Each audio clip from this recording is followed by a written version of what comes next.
স্বাগত নিউজ 24 সংবাদের সাথে আছি তানিয়া হারুন। যারা সংস্কার পিছিয়ে দিতে চায় তারাই এনসিপির কার্যালয়ে হামলা চালিয়েছে এমন অভিযোগ করেছেন দলটির আহ্বায়ক নাহিদ ইসলাম। জুলাই পদযাত্রায় বৃহস্পতিবার সকালে নীলফামারীর বীর শহীদ সাজ্জাদ হোসেনের কবর জিয়ারত শেষে তিনি এসব কথা বলেন। এখনো দেশের বিভিন্ন এলাকায় আওয়ামী সন্ত্রাসীরা ঘাপটি মেরে আছে বলেও জানান তিনি। দলের আরেক নেতা হাসনাত আব্দুল্লাহ বলেন, বাংলাদেশের ফ্যাসিস্ট উৎপাদনের যত রকম পন্থা আছে তার সব পন্থা বন্ধ করতে হবে। বিচার, সংস্কার ও নতুন সংবিধানের দাবিতে দেশব্যাপী জুলাই পদযাত্রার তৃতীয় দিনে নীলফামারীর সৈয়দপুরে পদযাত্রা ও পথসভা করে জাতীয় নাগরিক পার্টি এনসিপি।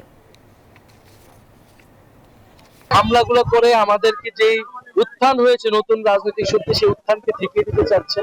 আমরা এর আগে ককটেল হামলাতে মামলা করেছি, কিন্তু আমরা কোনো ব্যবস্থা দেখতে পাই না। প্রশাসনকে বলবো আরো কঠোর হতে, এবং তরুণদের যারা আন্দোলনে অংশগ্রহণ করেছিল, নেতৃত্ব দিয়েছে, এই নিরাপত্তা পরিস্থিতি হয়, তারা যারা আন্দোলন করছে শহীদ করে, তাদের নিরাপত্তা কে দেখবে? সাধারণ মানুষের নিরাপত্তা কে দেখবে? ঐক্যমত্য কমিশনের সহ সভাপতি অধ্যাপক আলী রিয়াজ বলেছেন, এখনো 20টির মতো গুরুত্বপূর্ণ বিষয়ে সিদ্ধান্ত হয়নি, সেগুলো নিয়ে আলোচনা করতে হবে। আর বিএনপির স্থায়ী কমিটির সদস্য সালাউদ্দিন আহমেদ বলেছেন, আইনের মাধ্যমে রাষ্ট্রপতির ক্ষমা প্রদর্শনের প্রস্তাবে একমত পোষণ করেছে বিএনপি। দুপুরে রাজধানীর ফরেন সার্ভিস একাডেমিতে রাজনৈতিক দলগুলোর সঙ্গে জাতীয় ঐক্যমত্য কমিশনের সঙ্গে বৈঠকে এসব কথা জানান তারা। বৈঠকে আলী রিয়াজ বলেন, অনেক প্রাণের বিনিময়ে যে সম্ভাবনা ও সুযোগ তৈরি হয়েছে তা হেলায় হারানো যাবে না। যেসব বিষয়ে প্রাথমিকভাবে ঐক্যমত্যে পৌঁছানো সম্ভব হয়নি, সেই সব বিষয় নিয়ে রাজনৈতিক দলগুলোকে নিজেদের মধ্যে আলোচনা করে একটি সিদ্ধান্তে আসতে এ সময় অনুরোধও জানান আলী রিয়াজ। বিএনপি, জামাত, এনসিপি সহ 30টি রাজনৈতিক দল বৈঠকে অংশ নিয়েছে।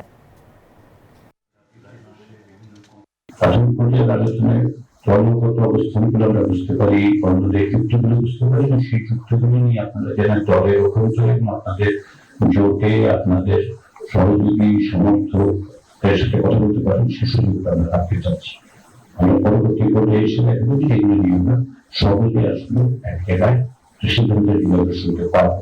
সেই কারণে আমরা এখন যে সমস্ত বিষয়ে অমীমাংসিত থেকে গেছে প্রাথমিক পর্যায়ের আলোচনায়, সেগুলো আলোচনা সব মিলে আলোচনা করার জন্য সংসদীয় ব্যবস্থায় একক সংখ্যাগরিষ্ঠতার দীর্ঘ চর্চা থেকে বেরিয়ে বাংলাদেশ কি পা রাখতে যাচ্ছে আনুপাতিক প্রতিনিধিত্বের নতুন যুগে? আগামী জাতীয় সংসদকে দ্বিকক্ষ বিশিষ্ট করার প্রস্তাব এই আলোচনাকে আরো জোরালো করেছে। একই সঙ্গে নির্বাচনী সংস্কার নিয়ে ঐক্যের পরিবর্তে নতুন বিতর্কেরও জন্ম দিয়েছে প্রস্তাবিত উচ্চকক্ষের নির্বাচন পদ্ধতি। ক্ষমতার ভারসাম্য নাকি নতুন রাজনৈতিক মেরুকরণ? কি হতে যাচ্ছে আগামী দিনের সংসদীয় রাজনীতির সমীকরণ? এমন প্রশ্ন উঠে আসছে। শালী জয় জানাচ্ছেন বিস্তারিত। সংসদের উভয় কক্ষে পিআর পদ্ধতি নির্বাচনের মতো বিষয় ঐক্যমত্য না হলে গণভোটের আয়োজন করতে হবে। বাংলাদেশের রাজনীতিতে এখন আলোচিত বিষয় সংখ্যানুপাতিক পদ্ধতির নির্বাচন। আগামী জাতীয় সংসদ হবে দ্বিকক্ষ বিশিষ্ট। নিম্নকক্ষে 300 এবং উচ্চকক্ষে সদস্য সংখ্যা 100 করার প্রস্তাব এসেছে রাজনৈতিক দলগুলোর পক্ষ থেকে। নিম্নকক্ষের সদস্যরা জনগণের প্রত্যক্ষ ভোটে নির্বাচিত হলেও উচ্চকক্ষের সদস্যদের নির্বাচন পদ্ধতি কি হবে তা নিয়ে বিপরীতমুখী অবস্থানে রাজনৈতিক দলগুলো। উপর কক্ষ যেটা আছে সেটা যেন একটা এক্সপান্ডেড হয়, শুধু এমপিদের ভোটে যেন না হয়ে যায়, তাহলে তো একই দলের একই রিফ্লেকশন হবে। এখানে যদি আমাদেরকে বাধ্য করা হয় যে এই সমস্ত বিষয়ে একমত হতেই হবে, সেটা তো সঠিক হলো না। এখন সংক্ষেপে জেনে নেওয়া যাক সংখ্যানুপাতিক পদ্ধতিতে নির্বাচন কিভাবে হয়ে থাকে। ধরা যাক একটি আসনে 4টি দল ভোটে প্রতিদ্বন্দ্বিতা করছে, যেখানে শতকরা 90% ভোটার তাদের ভোটাধিকার প্রয়োগ করেছেন। এর মধ্যে 3টি দল শতকরা 20% করে ভোট পেয়েছে। চতুর্থ দল 30% ভোট পেয়ে জয়লাভ করলো। অর্থাৎ প্রচলিত ব্যবস্থায় সংখ্যাগরিষ্ঠ জনগণের ভোট না পেয়েও কোনো প্রার্থী নির্বাচিত হতে পারেন। একইভাবে সংখ্যাগরিষ্ঠ জনগণের ভোট না পেয়েও কোনো দল সংসদে সংখ্যাগরিষ্ঠ আসন পেতে পারে। এক্ষেত্রে সংখ্যানুপাত পদ্ধতির প্রয়োগ হলে মোট ভোটের শতকরা হার অনুযায়ী রাজনৈতিক দলগুলো সংসদে আসন পাবে। অর্থাৎ কোনো দল সারা দেশের মোট ভোটের 20% ভোট পেলে জাতীয় সংসদের 300 আসনের 60টি আসন পাবে তারা।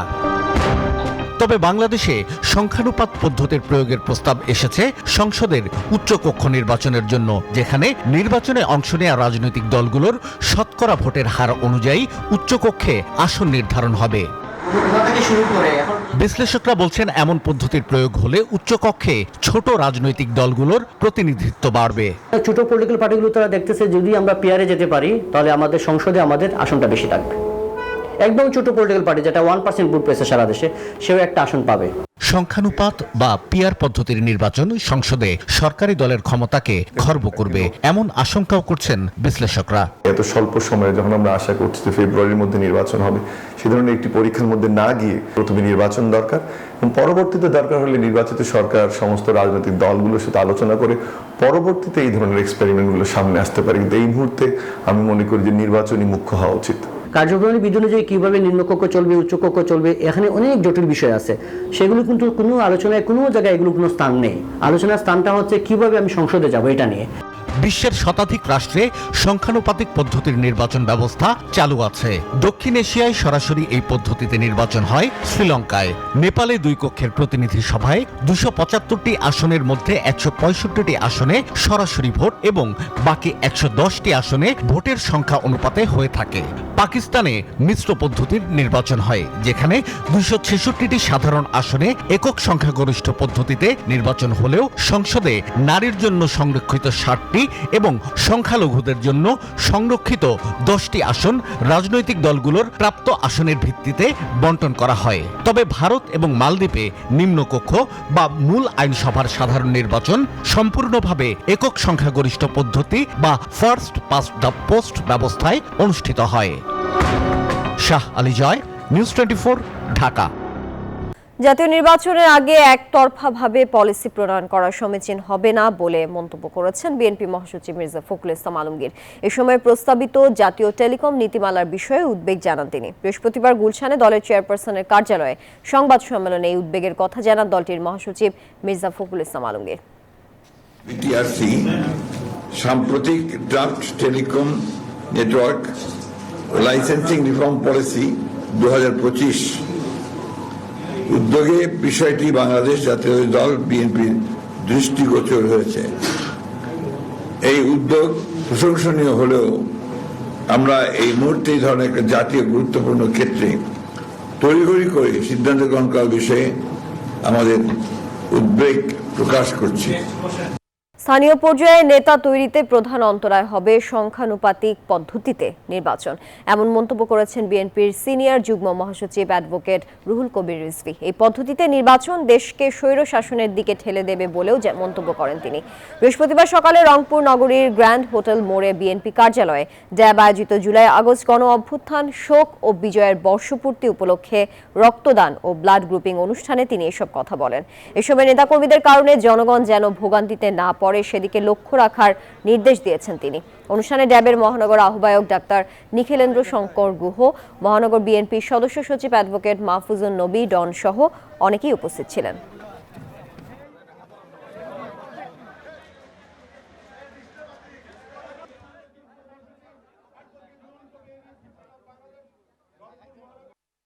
যখন এই আনুপাতিক ভোটের বিষয়টি আসবে তখন তো দলকে ভোট দিবে, দল তারপরে বেছে বেছে তার লোকদের এমপি বলে ঘোষণা করবে। তাহলে তো আরো বেশি স্বৈর শাসনের দিকে ঠেলে দেওয়া হবে। স্থানীয় পর্যায়ে আর কোনো নেতৃত্ব থাকবে না। স্থানীয় পর্যায়ে কেউ আর নিজেদেরকে গড়ে তুলে একটা ক্যারিয়ার তৈরি করবে, সেটি তো করতে পারবে না। ছাত্র জনতার গণ অভ্যুত্থানে গত 5 আগস্ট রাজধানীর চানখারপুলে 6 জনকে গুলি করে হত্যার ঘটনায় মানবতা বিরোধী অপরাধের মামলার আনুষ্ঠানিক অভিযোগ গঠনের আদেশ 14 জুলাই ধার্য করেছেন ট্রাইব্যুনাল। বিচারপতি গোলাম মর্তুজা মজুমদারের নেতৃত্বাধীন ট্রাইব্যুনাল 1-এ মামলাটির অভিযোগ গঠনের শুনানি হয়। বৃহস্পতিবার সকালে এই মামলায় গ্রেফতার 4 আসামিকে ট্রাইব্যুনালে হাজির করা হয়। আসামিরা হলেন শাহবাগ থানার বরখাস্ত হওয়া পরিদর্শক আরশাদ ও 3 কনস্টেবল সুজন, ইমাজ হোসেন ইমন ও নাসিরুল। গত 25 মে এই মামলায় 8 পুলিশ সদস্যের বিরুদ্ধে অভিযোগ আমলে নেয় ট্রাইব্যুনাল। দর্শক, আন্তর্জাতিক অপরাধ ট্রাইব্যুনালে এই মুহূর্তে আছেন আমাদের সহকর্মী মাহমুদুল হাসান। আরো খবর জানতে যাচ্ছি তার কাছে। মাহমুদ, মামলাটির বিষয়ে বিস্তারিত আর কি তথ্য আছে আপনার কাছে জানাবেন? তানি, আপনাকে ধন্যবাদ জানাচ্ছি। ট্রাইব্যুনালের মামলায় প্রথমবারের মতো কিন্তু কোনো মামলার চার্জ গঠন হতে যাচ্ছে। এটি 14 জুলাই এই চার্জটি গঠন করা হবে। আজকে চাংখারপুলের হত্যা মামলার আসামি পক্ষের শুনানি অনুষ্ঠিত হয়েছে ট্রাইব্যুনালে। সেখানে কারাগারে থাকা যে 4 আসামি রয়েছেন সেই আসামির পক্ষে আইনজীবীরা যুক্তিতর্ক উপস্থাপন করেন। তো তারা বলছেন যে সুপিরিয়র যে কমান্ড যে নির্দেশনা দিয়েছে সেই কমান্ডেরই তারা বাস্তবায়ন করেছেন আসামিরা, যে কারণে এই চার্জ গঠন থেকে যারা কারাগারে রয়েছেন তারা হচ্ছে যে নিজেদেরকে ডিসচার্জ করার আবেদন করেছেন। অন্যদিকে পলাতক যে 4 জন আসামি রয়েছেন, ডিএমপি কমিশনার হাবিবুর রহমান সহ অন্য যে আসামিরা, তো তারা বলছেন যে এই আসামিরা কাউকে সরাসরি গুলি করেছেন এই ধরনের কোনো প্রমাণ কিন্তু মেলেনি। তারা নির্দেশ দিয়েছেন, সেই ক্ষেত্রে তারাও ডিসচার্জ করার আবেদন করেছেন। সেই ক্ষেত্রে রাষ্ট্রপক্ষ বলেছে যে গণহত্যার যে ঘটনাটি ঘটেছে এখানে সুপ্রিম কমান্ডার ছিলেন প্রধানমন্ত্রী তৎকালীন শেখ হাসিনা। তিনি যে নির্দেশ দিয়েছেন সেটি স্বরাষ্ট্রমন্ত্রীর কাছে গেছে, স্বরাষ্ট্রমন্ত্রী থেকে পুলিশের ঊর্ধ্বতন কর্মকর্তা যারা তারা এই দায়িত্বটি পালন করেছে। সেই ক্ষেত্রে কেউই কিন্তু দায় এড়াতে পারে না। এবং আরেকটি বিষয় আজকে শুনানিতে উঠে এসেছে, সেটি হচ্ছে যে এই যে 5ই আগস্ট চাংখারপুলে যে হত্যাকাণ্ডটি ঘটে তার আগে ডিএমপি কমিশনার নিজে শাহবাগ থানায় আসেন। সেখানে 2 শতাধিক পুলিশ সদস্যের সামনে তিনি ব্রিফ করেন এবং সরাসরি গুলির নির্দেশনা দেন তিনি। সেটি বাস্তবায়ন করেছেন মাঠ পর্যায়ের আসামিরা। তো দুই পক্ষের শুনানি শেষেই এই চার্জ গঠনের দিন ধার্য হয়েছে। চার্জ গঠনের মাধ্যমে কিন্তু আন্তর্জাতিক অপরাধ ট্রাইব্যুনালে এই মামলাটির বিচার কাজ শুরু হবে এবং যদি বিচার কাজটি শুরু হয় সেই ক্ষেত্রে হয়তোবা প্রথম কোনো মামলার রায় পাওয়া যেতে পারে এই চাংখারপুল হত্যাকাণ্ডের। তানিয়া। মাহমুদ, আপনাকে ধন্যবাদ আন্তর্জাতিক অপরাধ ট্রাইব্যুনাল থেকে যুক্ত থাকার জন্য। কুমিল্লার মুরাদনগরের ধর্ষণ কাণ্ডে ভিডিও ছড়ানোর অভিযোগে গ্রেফতার 4 জনের 3 দিনের রিমান্ড মঞ্জুর করেছেন আদালত। বৃহস্পতিবার বেলা 12টায় কুমিল্লার আমলি আদালতের বিচারক মুমিনুল হক এই রিমান্ড মঞ্জুর করেন। আদালতে 4 জনের রিমান্ড চেয়ে আবেদন করে মুরাদনগর থানা পুলিশ। এর আগে গত 26 জুন কুমিল্লার মুরাদনগরে 5কিত্তা গ্রামে প্রবাসী স্ত্রীকে ধর্ষণের ভিডিও সামাজিক যোগাযোগ মাধ্যমে ছড়িয়ে দেয় সুমন, রমজান, আরিফ ও অনিক সহ স্থানীয় কয়েকজন। এই ঘটনায় মামলা দায়ের করেন ভুক্তভোগী ওই নারী। পর্নোগ্রাফি আইনে জড়িত 4 জনকে গ্রেফতার করে পুলিশ। ধর্ষণ ঘটনার মূল আসামি ফজর আলীকেও গ্রেফতার করা হয়েছে। কুমিল্লার মুরাদনগরে মাদকের সঙ্গে জড়িত থাকার অভিযোগ তুলে মা, ছেলে ও মেয়েকে পিটিয়ে হত্যার অভিযোগ উঠেছে। বৃহস্পতিবার সকাল 9:30টার দিকে উপজেলার বাঙ্গোরা থানার আকুবপুর ইউনিয়নের করইবাড়ি গ্রামে এই হত্যাকাণ্ড ঘটে। পুলিশ ও স্থানীয়রা জানায় মাদক কেনাবেচার সঙ্গে জড়িত থাকার অভিযোগে মা রুবি, তার মেয়ে জোনাকি ও ছেলে রাসেলকে গণপিটুনি দেয় গ্রামবাসী। এতে ঘটনাস্থলেই তাদের মৃত্যু হয়। এ সময় আহত পরিবারের আরও 1 সদস্যকে হাসপাতালে ভর্তি করা হয়। দর্শক, এ বিষয়ে আরো খবর জানাতে কুমিল্লা থেকে যুক্ত হচ্ছেন সহকর্মী HM মহিউদ্দিন। মহিউদ্দিন, মামলার বিষয়ে বিস্তারিত আর কি তথ্য আছে, বিস্তারিত জানাবেন। জি, ধন্যবাদ আপনাকে। আপনি যেমনটা বলছিলেন, কুমিল্লায় আলোচিত সেই ধর্ষণের যে ঘটনা রয়েছে সেই ঘটনার যে 3 জনকে রিমান্ড দিয়েছেন আদালত এবং এটা নিয়ে এই আলোচনার পরেই কিন্তু আবার কুমিল্লা মুরাদনগর উপজেলার যে ভাঙ্গরায় সেখানে মাদক ঘটনাকে কেন্দ্র করে একই পরিবারে যে 3 জনকে পিটিয়ে হত্যা করেছে স্থানীয়রা। একে ওই পরিবারের আরেকজন নারী সে আহত অবস্থায় হসপিটালে ভর্তি রয়েছেন। পুলিশ যে জানিয়েছেন তাদের নামে একাধিক মামলা রয়েছে। তারা মাদক এবং বিভিন্ন ধরনের ডাকাতির ঘটনার সাথে জড়িত এবং তাদের মাদকে এই বিক্রির দায়ে তাদেরকে সামাজিকভাবে বিভিন্নভাবে বয়কট করা হলেও আসলে তারা কিন্তু তাদের কোনো নিয়ম না তারা মানছেন না। যার প্রেক্ষিতে ওই এলাকার মানুষ অতিষ্ঠ হয়ে তাদেরকে বিভিন্ন সময়ে এই বিষয়গুলি সতর্ক করার হলেও তারা বিষয়টি এড়িয়ে গিয়েছেন। আজকে সম্মিলিতভাবে স্থানীয়রা এই বিষয়টি নজরে এনে তাদেরকে গণপিটুনি দেয়। সেখানে ঘটনাস্থলে রবি, জোনাকি এবং রাসেল ঘটনাস্থলে নিহত হয়। বাকি আরেকজন আহত হয়ে তাকে হসপিটালে প্রেরণ করা হয়েছে। তবে স্থানীয়রা যেমনটি বলছিলেন আসলে তারা যুব সমাজকে এই মাদক বিক্রি এবং তাদের এই ধরনের অপকর্ম থেকে তারা আসলে রেহাই পাচ্ছে না। তাদেরকে সামাজিকভাবে বিভিন্নভাবে বয়কট করা হলেও তারা আসলে এই বিষয়টি ওইভাবে কোনো সতর্ক অবস্থানে ছিল না। তো পুলিশ যেমনটি জানিয়েছিলেন আসলে তারা ঘটনাস্থলে পুলিশ গিয়েছেন এবং ঘটনার বিস্তারিত তারা সংগ্রহ করছেন যে এদের ভিতরে যারা আছেন তাই একই পরিবারে তাদের আসলে মাদকের মূলত হচ্ছে যে তারা মাদকের ব্যবসার লগে জড়িত, তাদের নামে একাধিক থানায় রেকর্ড রয়েছে। তো এই ছিল আমার কাছে কুমিল্লা থেকে সর্বশেষ। চলে যাচ্ছে স্টুডিওতে। দিন, আপনাকে ধন্যবাদ যুক্ত থাকার জন্য।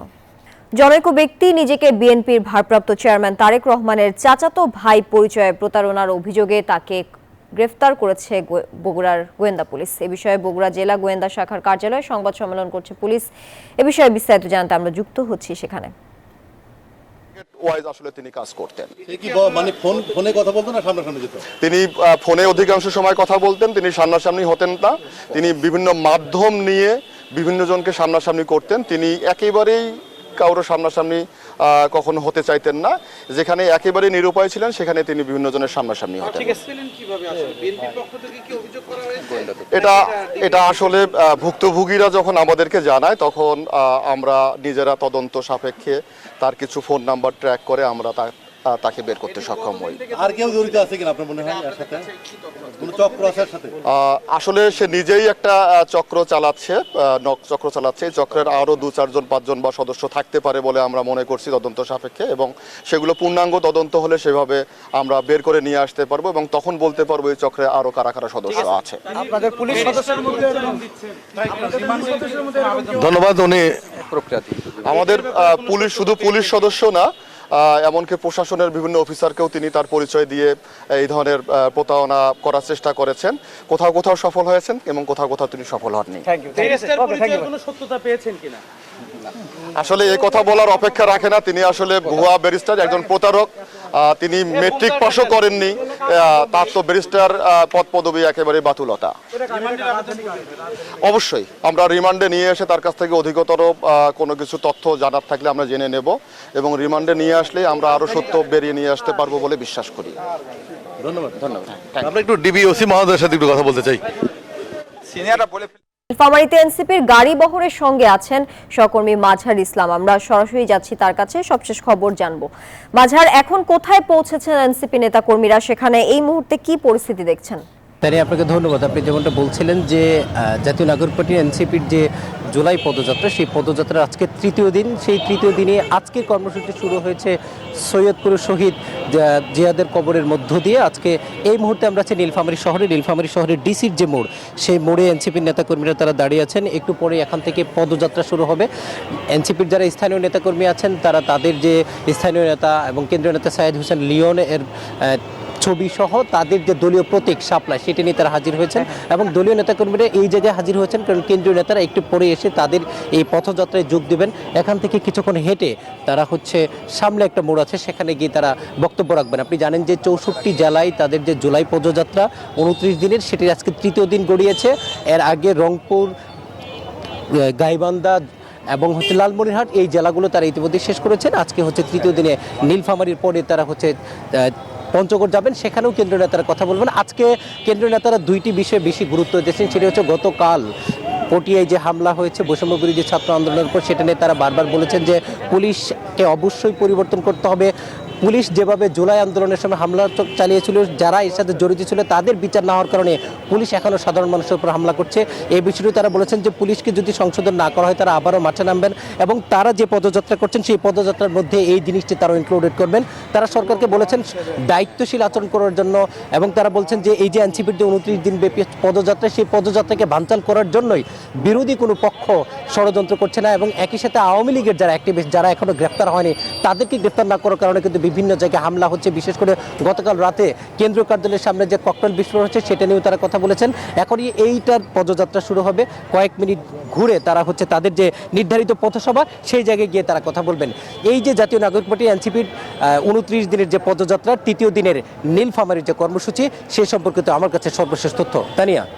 মাঝহার, আপনাকে ধন্যবাদ যুক্ত থাকার জন্য। মৌলভীবাজার 3 সীমান্ত দিয়ে আবারও 78 জন পুরুষ, নারী ও শিশুকে পুষিন করেছে বিএসএফ। বৃহস্পতিবার ভোরে মৌলভীবাজারের বড়লেখা উপজেলার পাল্লাথল 48 জন, শ্রীমঙ্গল উপজেলার সিন্দুরখানে 23 জন ও কুলাউড়া উপজেলার মুড়ইছড়ায় 5 জন বাংলাদেশিকে পুষিন করা হয়। বিজিবি জানায় আটককৃতরা চিকিৎসা ও কাজের উদ্দেশ্যে গিয়ে অবৈধভাবে ভারতে বসবাস করে আসছিলেন।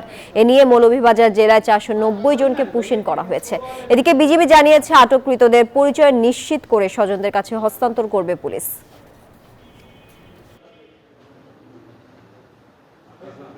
বান্দরবানের রুমা উপজেলার দুর্গম পাহাড়ে সেনাবাহিনীর অভিযানে কুকিচিন ন্যাশনাল আর্মির কমান্ডার সহ 2 জন নিহত হয়েছে।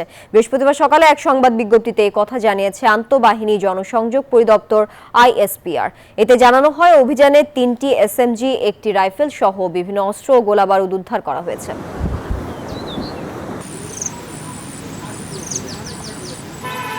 বৈষম্য বিরোধী শিক্ষার্থীদের আন্দোলনের মুখে চট্টগ্রামের পটিয়া থানার ভারপ্রাপ্ত কর্মকর্তা আবু জায়েদ মোহাম্মদ নাজমুন নূরকে প্রত্যাহার করেছে জেলা পুলিশ।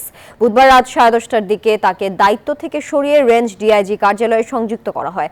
চট্টগ্রাম রেঞ্জের ডিআইজি ও পুলিশ সুপার জানান, বৈষম্য বিরোধী ছাত্র আন্দোলন ও জাতীয় নাগরিক পার্টির লাগাতার কর্মসূচির মুখে এই পদক্ষেপ নেওয়া হয়। বুধবার সকাল থেকে ওসির অপসারণ ও শাস্তির দাবিতে চট্টগ্রাম কক্সবাজার মহাসড়কের পটিয়ার ইন্দ্রপুল এলাকায় টানা 8 ঘণ্টা অবরোধ করে রাখেন বৈষম্য বিরোধী ছাত্র আন্দোলনের নেতাকর্মীরা।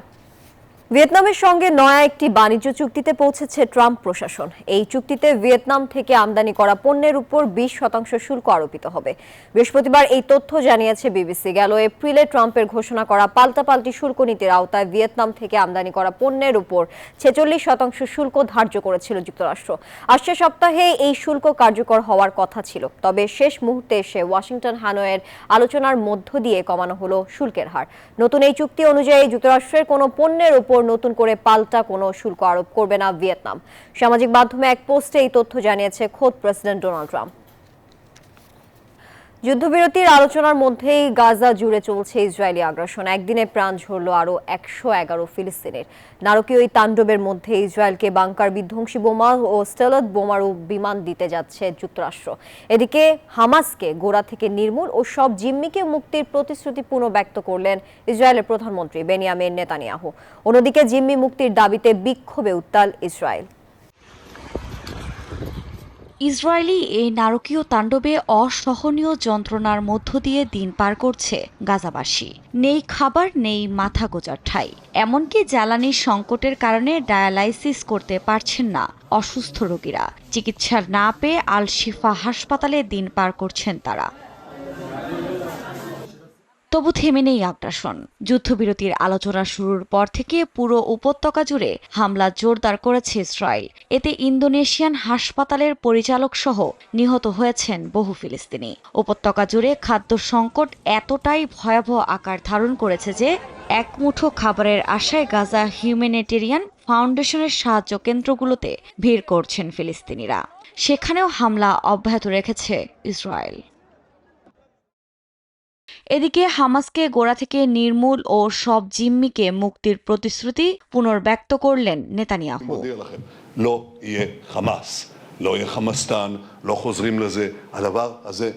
এ পরিস্থিতির মধ্যেই ইসরায়েলকে বাংকার বিধ্বংসী বোমা এবং স্টেলথ বোমারু বিমান ব্যবহারের অনুমতি দিতে দ্বিদলীয় বিল উত্থাপিত হয়েছে মার্কিন কংগ্রেসে।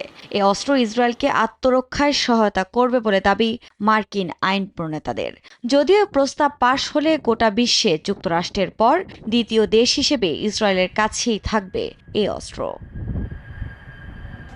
অন্যদিকে প্লাকার্ড হাতে রাস্তা বন্ধ করে জিম্মি মুক্তির দাবিতে তেল আবিবে বিক্ষোভ অব্যাহত রেখেছে ইসরায়েলিরা। এ সময় নেতানিয়াহু বিরোধী নানা স্লোগান দেন তারা। আফরিন মৌ, নিউজ 24। ইন্দোনেশিয়ার বালিতে 65 যাত্রী সহ একটি ফেরি ডুবে গেছে। এ পর্যন্ত 4 জনের মরদেহ উদ্ধার করা হয়েছে।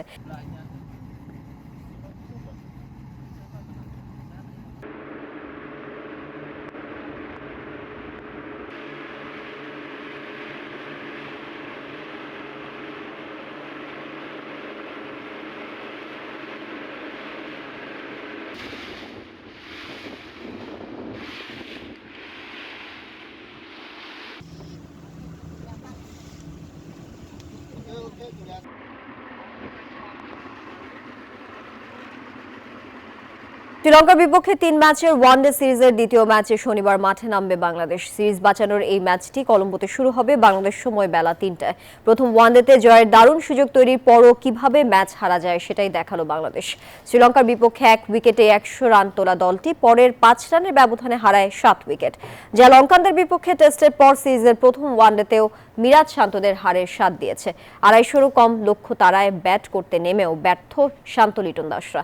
তাতে সিরিজ বাঁচাতে দ্বিতীয় ওয়ানডেতে জয়ের বিকল্প নেই টাইগারদের সামনে। মর্মান্তিক সড়ক দুর্ঘটনায় প্রাণ হারালেন লিভারপুল ও পর্তুগালের তারকা ফুটবলার দিয়াগো জোটা। বিষয়টি নিশ্চিত করেছে স্পেনের সংবাদ মাধ্যম মার্কা। 28 বছর বয়সী এই ফুটবলার ছুটি কাটাচ্ছিলেন স্পেনে। সেখানে জামোরা নামক একটি শহরে সড়ক দুর্ঘটনায় জোটা ও তার ভাই দুজনেই নিহত হন। গত মাসেই বিবাহ বন্ধনে আবদ্ধ হয়েছিলেন তিনি। এছাড়া এই মৌসুমে লিভারপুলের হয়ে প্রিমিয়ার লিগ ও পর্তুগালের হয়ে নেশনস লিগের শিরোপাও জিতেছিলেন দিয়াগো।